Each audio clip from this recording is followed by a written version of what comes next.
Chapter 5. Don't make rash promises. Be careful about going to the temple.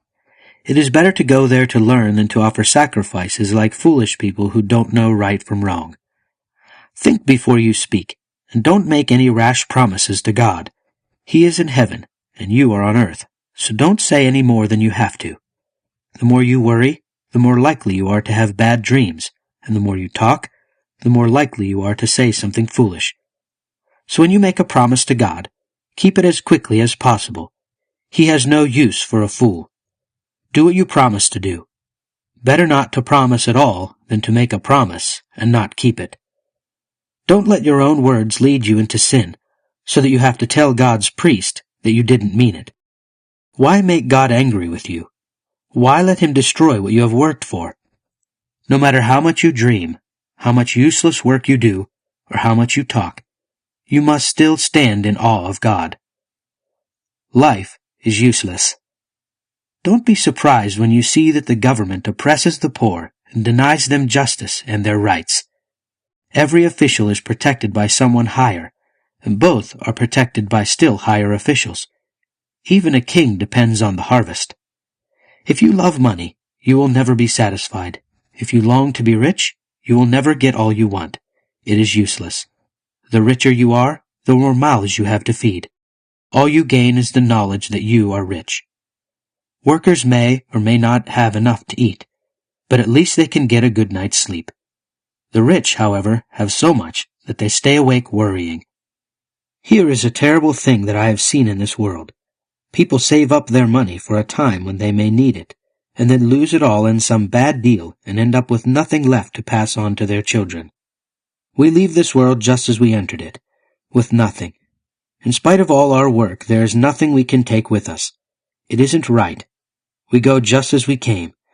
We labor trying to catch the wind, and what do we get?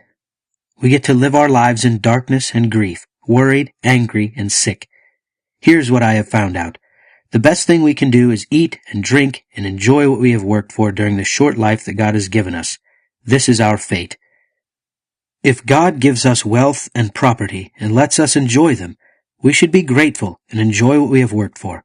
It is a gift from God. Since God has allowed us to be happy, we will not worry too much about how short life is. I've noticed that in this world a serious injustice is done. God will give us wealth, honor, and property, yes, everything we want, but then will not let us enjoy it. Some stranger will enjoy it instead. It is useless, and it just isn't right. We may have 100 children and live a long time, but no matter how long we live, if we do not get our share of happiness and do not receive a decent burial, then I say that a baby born dead is better off. It does that baby no good to be born. It disappears into darkness, where it is forgotten.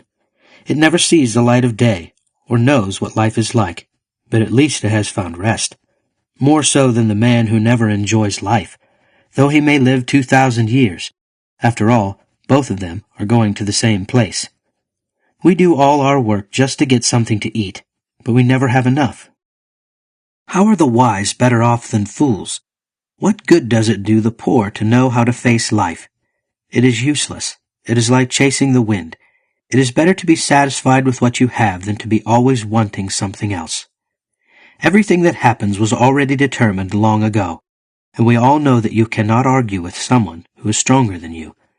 The longer you argue, the more useless it is, and you are no better off. How can anyone know what is best for us in this short, useless life of ours? A life that passes like a shadow.